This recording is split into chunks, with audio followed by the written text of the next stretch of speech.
बहुत इम्पोर्टेंट मुद्दे की बात कर रहे हैं, जिसको प्रत्येक एचआर एग्जीक्यूटिव को या एचआर डिपार्टमेंट में काम करने वाले अधिकारी को जानना, समझना, लागू करना बहुत आवश्यक है। और इसका नाम है पब्लिक लायबिलिटी इंश्योरेंस। किसी भी उद्योग में बाहर के लोग बहुत आते जाते हैं। आप अपने एम्प्लॉय के लिए तो जो लेबर लॉ में आपके कानून है, चाहे वो वर्कमैन कंपनसेशन है, चाहे वो ईएसआई है या कोई और पॉलिसी आप ले लेते हैं, लेकिन एक कॉमन मैन के लिए, एक विजिटर के लिए, एक थर्ड पार्टी वर्कर के लिए, जो ट्रांसपोर्टर्स की टीम आती है उनके लिए, या जो आपके यहाँ मिलने के लिए आते हैं उन लोगों के लिए, कभी भगवान ना करे कोई अनहोनी घटना घट जाए तो उनके लिए कोई कवरेज नहीं है और बाद में काफी कुछ डिस्प्यूट होता है और उद्योगों पर इतनी भारी पेनल्टी लगा दी जाती है कि वह दिवालियेपन के कगार पर पहुंच जाता है।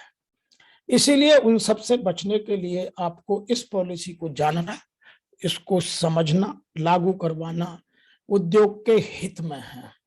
आइए इसकी डिटेल को समझते हैं कि यह कहाँ लेनी बहुत आवश्यक है। मैं आपको दो चीजें इससे पहले बात कर लूं कि ये इस एक्ट का जन्म भोपाल गैस ट्रेजेडी और वाईजैक विशाखापट्टनम में जो गैस लीकेज हुआ था, उन दोनों के बाद भारत सरकार ने महसूस किया कि इस तरह का एक्ट बनाया जाए ताकि थर्ड पार्टी के लोगों का भी हित साधा जा सके, और तब इस एक्ट का जन्म हुआ।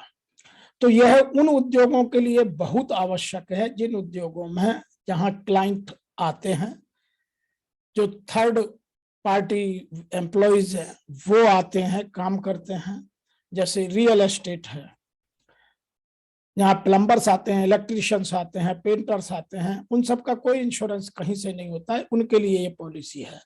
और जहां मेंबर ऑफ पब्लिक, जहां लोगों के लोग, आपके क्लाइंट बहुत आते हैं, आप कुछ ऐसा व्यापार करते हैं जिसमें क्लाइंट बहुत आते हैं, जैसे आज की डेट में जो B2B कंपनियां हैं उनमें, या जो इलेक्ट्रॉनिकली डील करने लगी हैं, जिनके गोडाउन से बड़े बड़े, जो आज और बहुत सारी चीजें गोडाउन के माध्यम से अपने वेयरहाउस बना करके इनकम करती है, तो वहां यह सब होना बहुत आवश्यक है। इसीलिए इन सबको कवर करने के लिए एक नया एक्ट का जन्म हुआ 1991 में, वह कहलाता है public liability insurance act.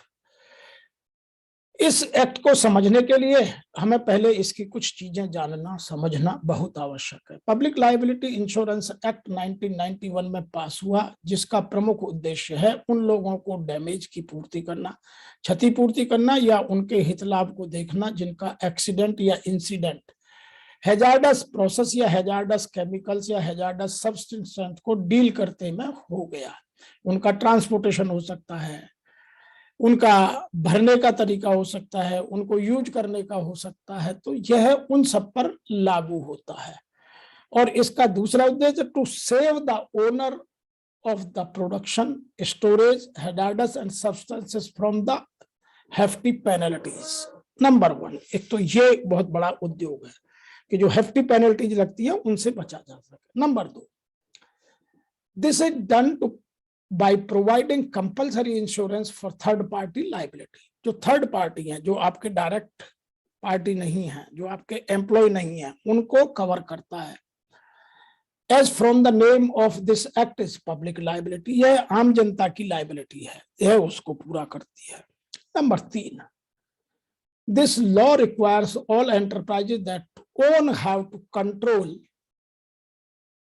over the handling of any hazardous substance to subscribe the public liability insurance policy, whereby they are insured against the claim from third party for death or injury or property damage caused by the hazardous substance handles in their damages। जैसे सड़क पर कोई tanker जा रहा है, चाहे वो किसी गैस का हो सकता है, किसी इस तरह के सब्सटेंस का हो सकता है जो हैजार्डस है, या कुछ ऐसे केमिकल्स हो सकते हैं जो कहीं सड़क पर गिर जाए तो डैमेज हो जाता है, तो उन सब की यह क्षतिपूर्ति करता है।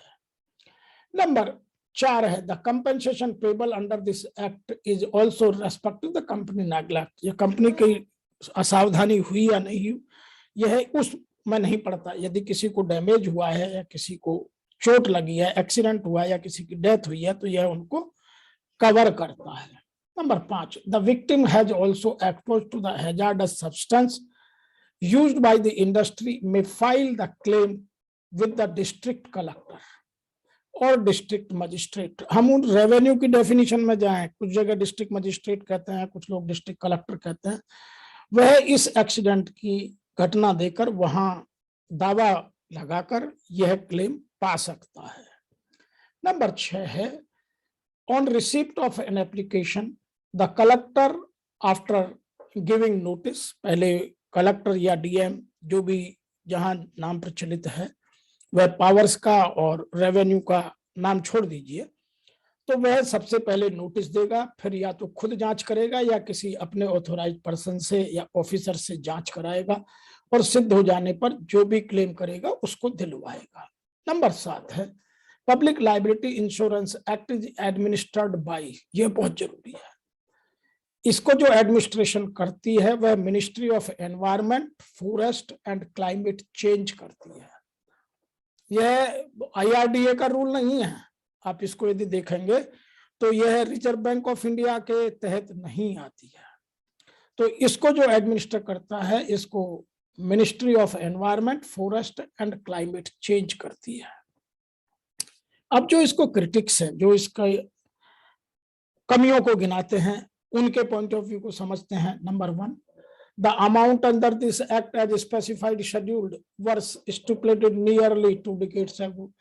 ये 2 दशक पहले, जैसे मैंने आपको बताया कि भोपाल गैस ट्रेजेडी और विशाखापट्टनम में गैस लीकेज ट्रेजेडी के बाद यह एक्ट अस्तित्व में आया और तब से अभी तक इसको बदला नहीं गया। तो एक तो यह बड़ी है। अब जब इसकी बात करते हैं तो पार्लियामेंट इसे कभी भी बदल सकती है। यह एक बड़ा विषय है और इस पर ध्यान दिया जाना आवश्यक है।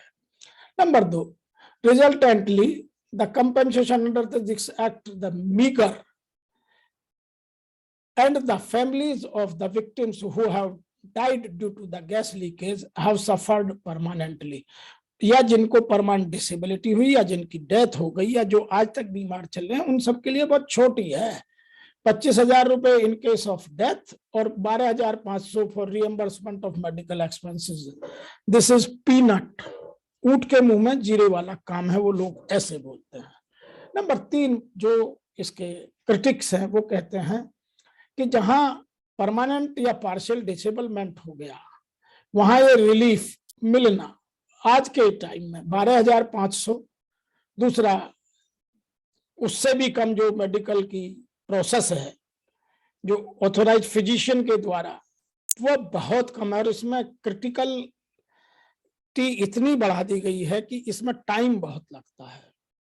Number 4, the loss of wages, जो लोग काम करते हैं, जो मैंने बात की, जैसे रियल एस्टेट है, इंश्योरेंस है, कंपनीज हैं, स्कूल हैं, रेस्टोरेंट हैं, उन सब में जो लोग काम करते हैं, जो मेंटेनेंस में काम करते हैं, यदि वहां इस तरह की कभी कोई घटना हो जाए तो उनको यह बहुत कम है। 1,000 रुपए मंथली रिलीफ दी गई है, 1 महीने में 1,000 रुपए, और उसके लिए भी कंडीशन लगा दी कि वह 3 दिन के लिए हॉस्पिटलाइज होना बहुत जरूरी है और 16 साल से उसकी उम्र अधिक होना बहुत जरूरी है।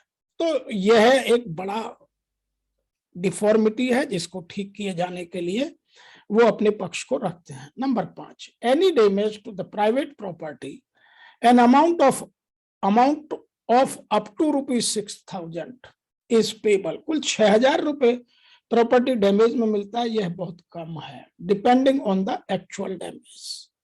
वह भी उससे कम भी हो सकता है यदि एक्चुअल डैमेज कम है। तो ये जो इसकी खामियां हैं इनके बारे में वो लोग बात करते हैं। आइए डिटेल में इसको समझते हैं, क्योंकि यह उद्योग को बहुत मददगार पॉलिसी है और एचआर को यह पॉलिसी अवश्य अपने यहाँ आज की डेट में रखनी चाहिए, क्योंकि ऐसा कोई उद्योग नहीं है जहां उसके क्लाइंट नहीं आते। ऐसा नहीं है कि जहां थर्ड पार्टी के लोग जो उनके एम्प्लॉय नहीं है वो नहीं आते, तो बाद में बहुत लीगल एक्सपेंसेस बढ़ जाते हैं और टाइम बर्बाद होता है, एफर्ट्स बर्बाद होते हैं और मनी का लॉस होता है। इसीलिए मैंने इसके बारे में लिखा है, मैनेज योर हिडन लॉसेज, इसकी सबसे बड़ी बात है, इसमें दो तरह की पॉलिसी आज मिलती हैं। Number one, what covered in public liability insurance policy. पहले इस बात को समझ लें, फिर देखेंगे किस तरह की पॉलिसियां मिलती हैं। नंबर एक, बॉडीली इंजरी, शारीरिक जो घटना, दुर्घटना या शारीरिक इंजरी होती है। नंबर दो, प्रॉपर्टी डैमेज। नंबर तीन, लीगल एक्सपेंसेस। नंबर चार, क्लेम्स की कॉस्ट। ये चार चीज इसमें कवर होती है। और इसमें कवर क्या नहीं होता? Number one, loss of reputation और डिफेमेशन। यदि किसी ने आपकी रेपुटेशन बर्बाद होती है, उसका कोई लॉस इसमें नहीं है। आपकी गुडविल का, ब्रांड इमेज का, इन चीजों में इसका कोई कॉस्ट नहीं, कंपेंसेशन नहीं मिलता। नंबर दो, मेंटल लॉसेज। कुछ लोग कहते हैं कि मेरे को बहुत मेंटल हरास हुआ, तो उसकी इसमें कोई कॉस्ट नहीं है। यह डायरेक्ट जो कॉस्ट मिलती है या तो डेथ में या जो आपका मेडिकल एक्सपेंसेस हुए हैं उसमें। नंबर तीन, इसमें एम्प्लॉय की इंजरी या एम्प्लॉय का एक्सीडेंट कवर नहीं है, क्योंकि उसके लिए और बहुत पॉलिसियां हैं। तो इसमें वो लोग कवर्ड हैं जो आपके एम्प्लॉय नहीं है।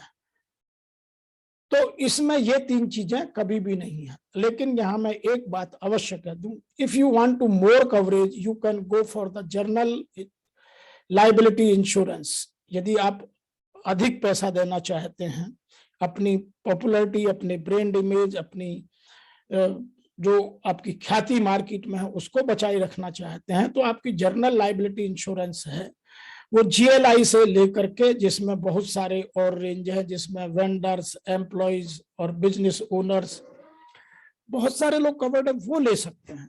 लेकिन यह जो पॉलिसी है, यह जानना आपके लिए इसलिए आवश्यक है कि जो मिनिमम है वह कम से कम अवश्य पूरी की जाए।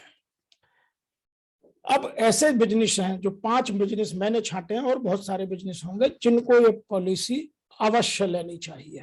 नंबर वन, जो केमिकल मैन्युफैक्चरिंग है या जो हैजार्डस सब्सटेंस मैन्युफैक्चर करते हैं, नंबर वन उनको।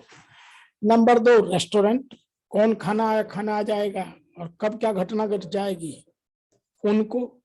नंबर तीन, कॉन्ट्रैक्टर्स, जैसे कंस्ट्रक्शन में है, प्लम्बिंग में है, इलेक्ट्रिशियन है, पेंटर्स हैं, पेंटिंग में हैं, AC के हैं, और न जाने कितने प्रकार के आज की डेट में कॉन्ट्रैक्टर्स हैं, उन सब की बात करते हैं।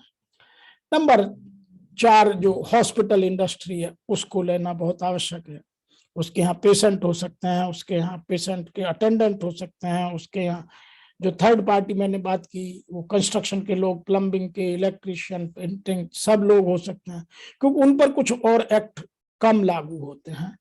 नंबर 5 हैं स्कूल्स एंड कॉलेजेस और इंजीनियरिंग और एकेडमिक इंस्टीट्यूशंस, जिन पर बहुत लोग आते हैं, कभी कुछ हो जाए, ईश्वर ना करे, तो वहां डैमेजेस बहुत आते हैं। तो आप अपने आप को बैंकरप्सी से बचाने के लिए इन पॉलिसी को अवश्य लीजिए। इनके अतिरिक्त भी और बिजनेस हो सकते हैं।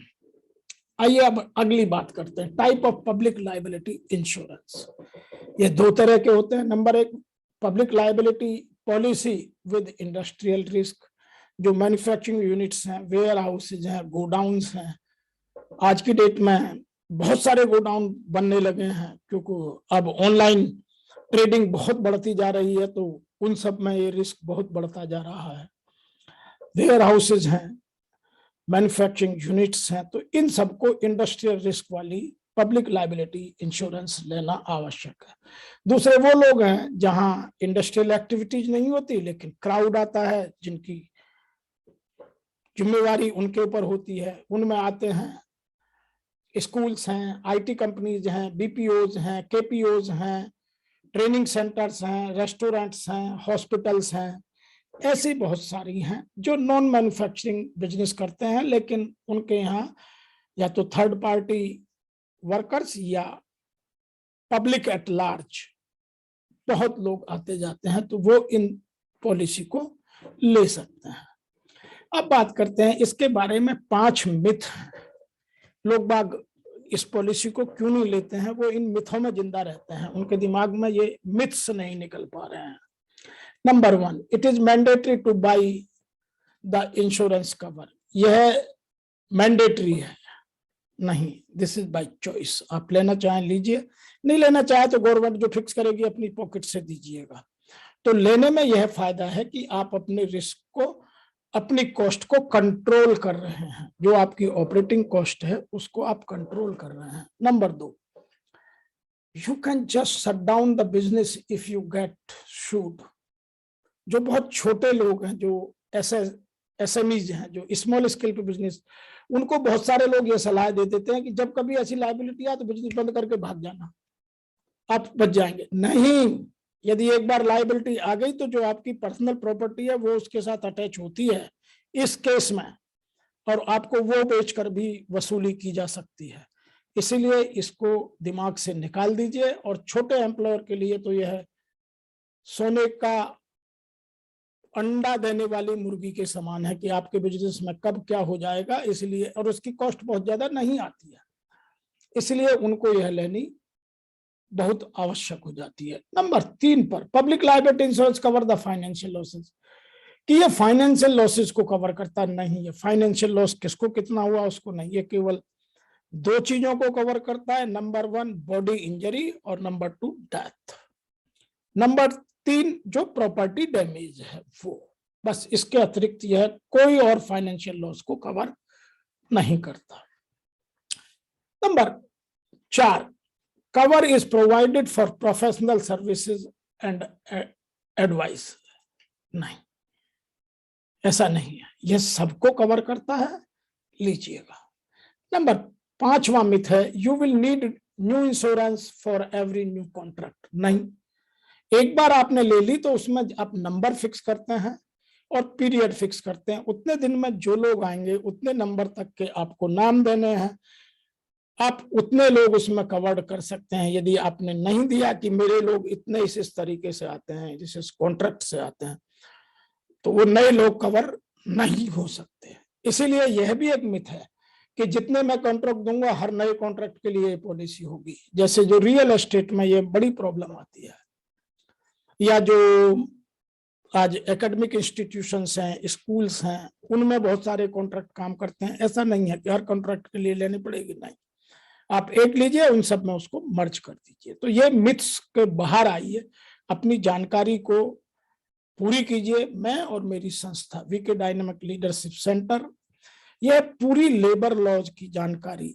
या इस तरह की जानकारी, हालांकि यह एक्ट लेबर लॉ का एक्ट नहीं है, लेकिन क्योंकि इम्पोर्टेंट है, इंडस्ट्री में या सर्विस सेक्टर में यह लागू होता है, इसलिए इसकी जानकारी आप लोगों को देना अत्यंत आवश्यक थी। इसीलिए इसको आपके विशेष जानकारी के लिए बनाया गया।